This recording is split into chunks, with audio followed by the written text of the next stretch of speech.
ODM leader and a team of government officials arrived in Kisumu on the back of confusion over the fate of the SGR line to Kisumu. They were here to unveil a grand plan for various development projects in the region.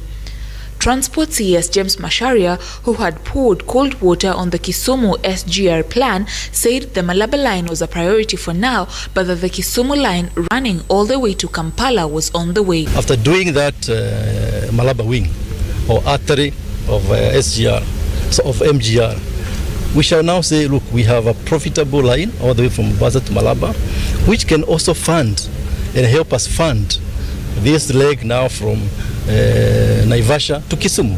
Naivasha, Narok, Bomet, Nyamira, Sondu, Kisumu. That is the line of the SGR. Raila, speaking in Luo, said the SGR line would come only after the region had enough industries to ensure its viability, which industries, he said, were already in the pipeline.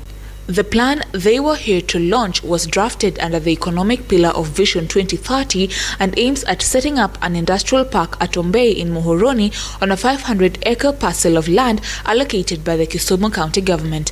Kisumu Port is also earmarked for a complete facelift with the launch of the Kenya Pipeline Company's oil jetty fanning the embers of water transport. The jetty, to be launched in July, will be pumping a total of 8.8 million litres of oil per day to neighbouring Uganda for distribution to the East African market. With this jetty, we hope to remove 260 trailers on the road. That is safety for us, integrity of our products. Earlier, a section of residents opposed the $500,000 shilling industrial park plan, citing alleged lack of public participation. But the county government maintains its position, indicating that the land was handed over to the then Kisumu Municipal Council after torrential rains flooded the area in the late 80s, turning it into a periodic swamp. The revival strategy will receive a 2.6 billion shilling budgetary allocation in the 2019-2020 budget to fast-track the realization of the manufacturing pillar of the Big Four once completed. Larotiano, Citizen TV. All right, so that's the story of Raila Odinga alongside the CS's Munyes, Munya, Macharia. Well, yeah. What's with M? So, saying that the standard gauge railway dream is still on, only that not clear when it will come. Let me start by asking you, Bishop Zalachi, you are in China, right? Yes, I was in China, yes. What happened? And when you look at that line now from the CS Macharia says that the priority now is to go up to Malaba. But when you look at the line from Mombasa all the way to Kisumu, are you convinced of economic viability? Well, of course, yes. And as he says, going to Malaba, I think then why are you doing the port? And that is where I get we get worried with all the statements that the CSS, the team of the president, sometimes just throw in the public. Because you've gone to Kisumu, you want to do an economic zone, fine. Then here you are, you're doing the bath, fine. So how does it arrive? How does it help Kenya if you're not taking also the railway there? Forget about the standard gauge at the moment. But even if you are saying you're going to now redo the old line and restructure it, give it a facelift and put it in a standard where by the time you are connecting standard gauge with it, it will be viable.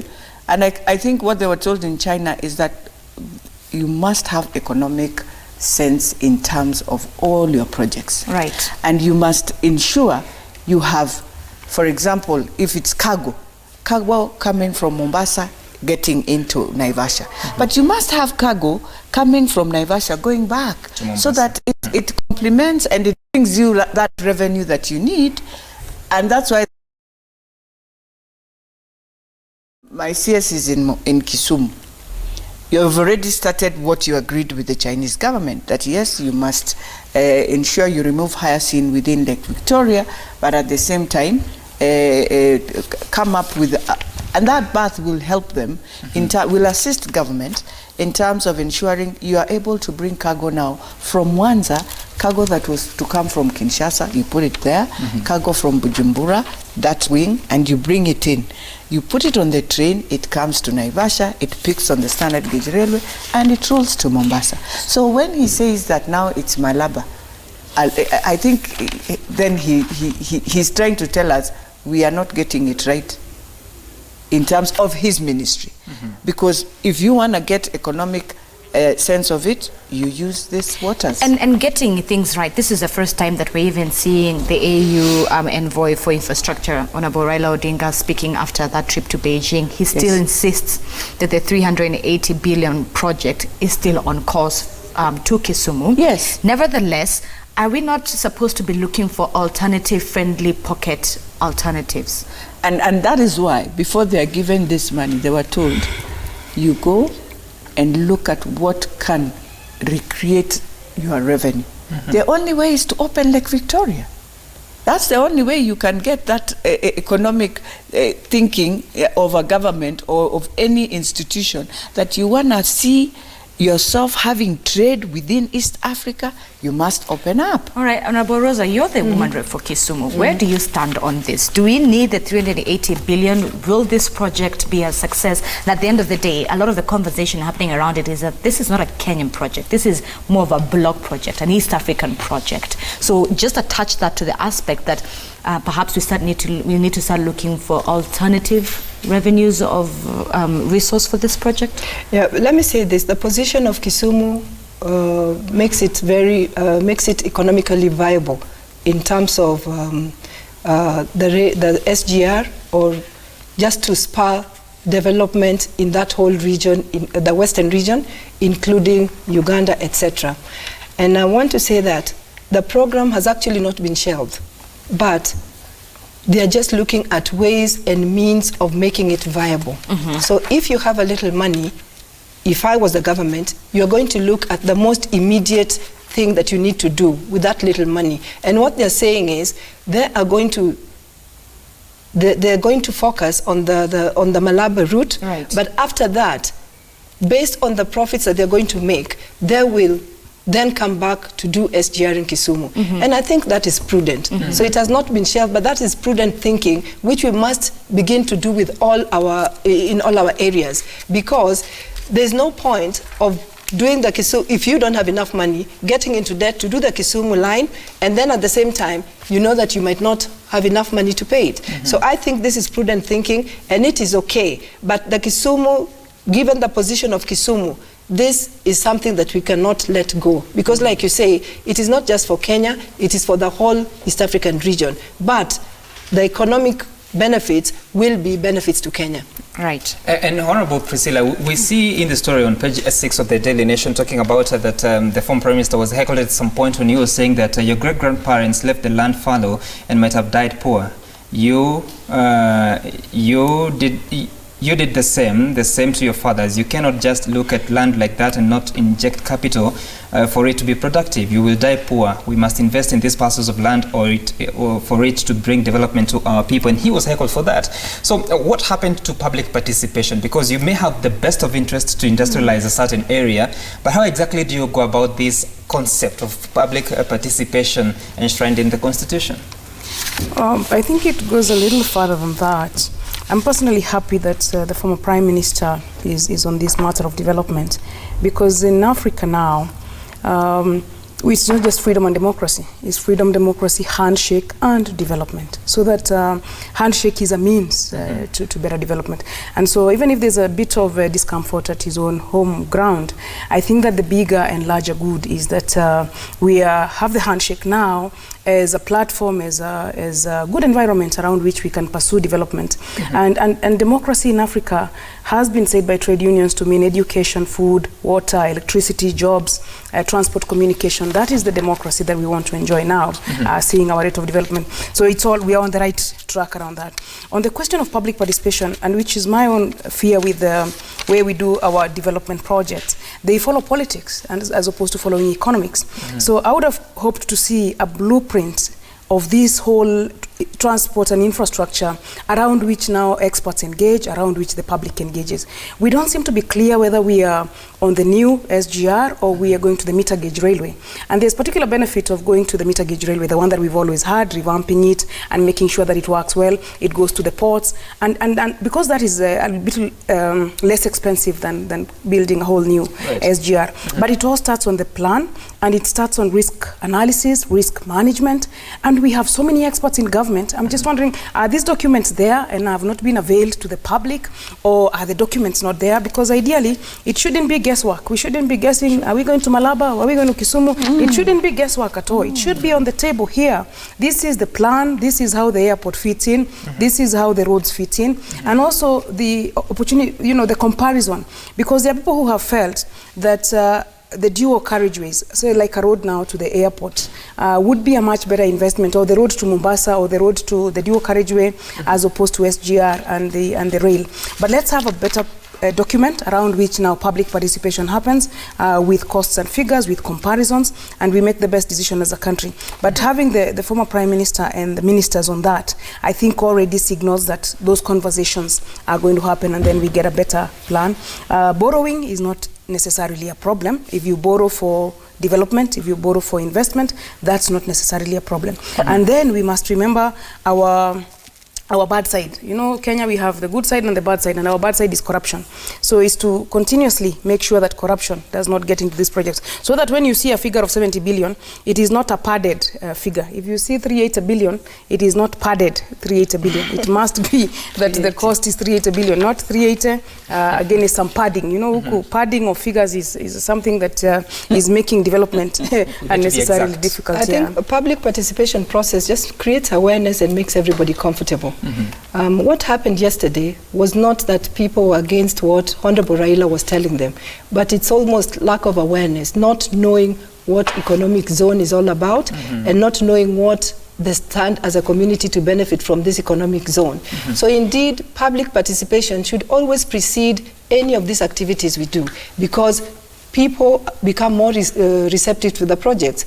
And I want to say that now that this happened yesterday, or the introduction was already made yesterday, as leaders of this community, we must go back and talk to the people and explain to them further, because obviously what was happening yesterday was there was not enough time to allay all their fears and to answer all their questions. Right. So as the leaders of this area, we must go back and talk to these people and actually explain to them, and also listen to what they have to say, and just answer some of the queries they might have. Otherwise, they are not opposed to the project. All right. Let's take a look at what you've been saying on Citizen TV Kenya before we get to Honorable Elachi. On Twitter, someone is tweeting us with the hashtag Daybreak Francis Kigondo. The SGR should not be looked at as a business like a supermarket. It has broader benefits. Tourism in Mombasa has shot up 1 million passengers off our roads. How many deaths through bus accidents have been saved? Look what the meter gauge railway has done in 100 years to the corridor. Hashtag Daybreak. Of course, quite interesting from Francis Kigondo. And Elachi wanted to ask the question of,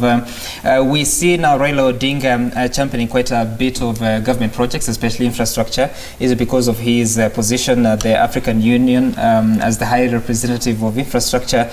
Or what is the exact position when it comes to government policy now?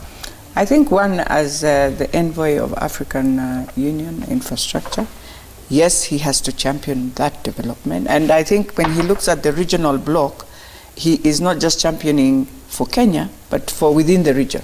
That he'll be able to do a sort of a shuttle, go to Tanzania, speak, and yet he's a very good friend of Magufuli. I believe this is the time we need to use him to get benefits on the silence diplomacy conflicts that we've been having with them, especially on issues of trade. Right. We can now use him. We can see he goes down to Kagame and talk to Rwanda, and you'll find that Lake Victoria can bring back what used to be Kisumu at that time.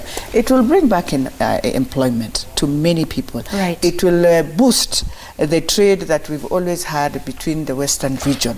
So it's not just for Kisumu.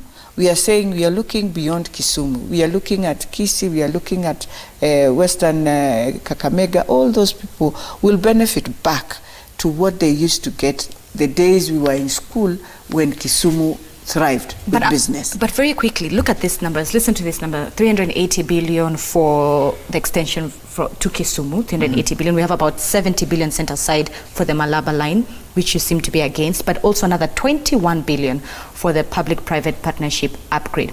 My question is, now have we beaten too much that we can chew? Is this leading to a white elephant project? No, it's not leading you to think that it will yield. It will pay off.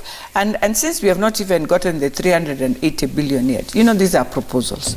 We need, and that's why we were saying the ministry has to put on table, what are we starting with? Because the 380 billion is not anywhere around here. We haven't gotten the money. They have also told us, go back and look at how you will convince us that indeed we can give 380 billion. So it is up to the ministry to ensure they convince this money is needed. And I know if we connect Kisumu to Mombasa, we are good. Viably, economically, we will be good. But if we say... the challenge has been, the argument has been that much of the goods that come through the port of Mombasa, most of them terminate at Nairobi. Yes. And not so at the much, dry port. Not so much goes to... No, it moves going now to Malaba. Don't forget, Uganda is your highest. In terms and of Uganda is landlocked exporters. So you have goods moving to Kinshasa, you have goods moving to Bujumbura, and even going to Central Africa. And that is why we say, as Kenya, we are very unique. But the problem with us, Kenya, is us officers who do this work. We have developed an attitude of thinking the region is just us, forgetting people can decide, even if Rwanda does not have any sea or anything, we will use it because of the friendly and the hospitality they get. Right. Forgetting, Tanzania can decide. Zambia now is doing very well. It's now about to just be using Dar es Salaam, and they have South Africa. So you're not the only one within the region. And Kinshasa is also now thinking to use their big river, Congo, to have their own port, and see their goods coming in. I asked that question, Honorable Priscilla, because yes, our goods get to Uganda, but Uganda has not yet committed to building their SGR. So might we be extending that line for the sake of Uganda, bearing in mind that not so much of cargo gets to the western part of the country that would be economically viable? I think that cargo is now using road, which is a bit of a problem. That's why the Nakuru highway is really congested. So it's a bigger plan. Part of it is that everybody who's moving on road needs now to move on rail, which is a much cheaper way of moving cargo. And so my own view, and why I don't agree with Beatrice a little, is that it has to go to the ports, or it has to go to Malaba, it has to go to the borders of our country. That's the best transport. What they've done in countries like America is just to build roads and to build railway. After that, ideas move, jobs move, goods move, things will move on their own. Coffee will move, tea will move, everybody who has products. And so this investment is beyond Kisumu. It's actually a national investment. And what you're asking for me, I feel a question of access to information. Do we have sufficient information about what's going on with these projects and with this program? Sufficient information to allow people to support the projects in their entirety. But even if Uganda doesn't build their part, I think the fact that Kenya completes its own, because countries are competing. Kenya is competing with Uganda and Tanzania and all the countries here in the region. And I personally feel a bit sad here in East Africa. We don't travel as much as West Africa. ECOWAS has got it right. So it is time that our East African cooperation begins to mirror what ECOWAS is doing. In ECOWAS, in Ghana and Nigeria and the countries in West Africa, you travel as early as when you are a student. Ideas and goods start moving just as long as you're about 10, 12 years. Here, many of our students haven't gone to Uganda. Many of our students haven't gone to Tanzania. That is not a good thing. It is ideas grow by movement. So these projects are good, but more information and a lot of risk management around how the project. Can I take you back to your original? I want to take you back to your original question, which was Honorable Raila is not part of government, or he's not in government, but you are seeing him spearheading or being part and parcel of government activities, especially in infrastructure.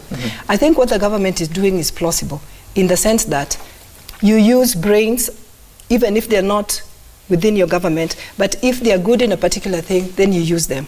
Remember the coalition government is famed for having improved the Kenyan infrastructure by a big percentage. The man behind that was actually Honorable Raila Amolo Odinga. If you remember what he kept on saying, that the aim is infrastructure, number one. Number two, infrastructure. Number three, infrastructure. So he's got that ability and a vision for the country's infrastructure. So but I if think it wasn't using for the him here, handshake, would that still be the case? but that is why handshake is good. That is why we keep on saying handshake is bringing everybody on the table, and each one of us is therefore able to contribute positively in the way that we best can. Okay. That is why we embrace the handshake. Yes. Salome Lugard on Twitter says that China never supports economic viable projects, if you ask me. They are always after assets. That's the perception that quite a few Kenyans have in as far as all these projects are concerned. But as you say, yes, desire for more information, and we hope that that can be achieved. We want to take a short break. When we return, we'll be talking about Huduma number. This is the final week that you have to register. We'll be looking at the status of that, and of course, whether there has been sufficient communication in as far as how beneficial that will be. You can text us your views, your questions on 2242. You can tell us whether you've registered, and if you're planning to register, you can tweet us at Citizen TV Kenya, at Samgituku, at Zinzi_K. Of course, Saturday is the deadline. The government says that it feels that it's hopeful that it will meet its 40 million. That's their target. We'll be right back.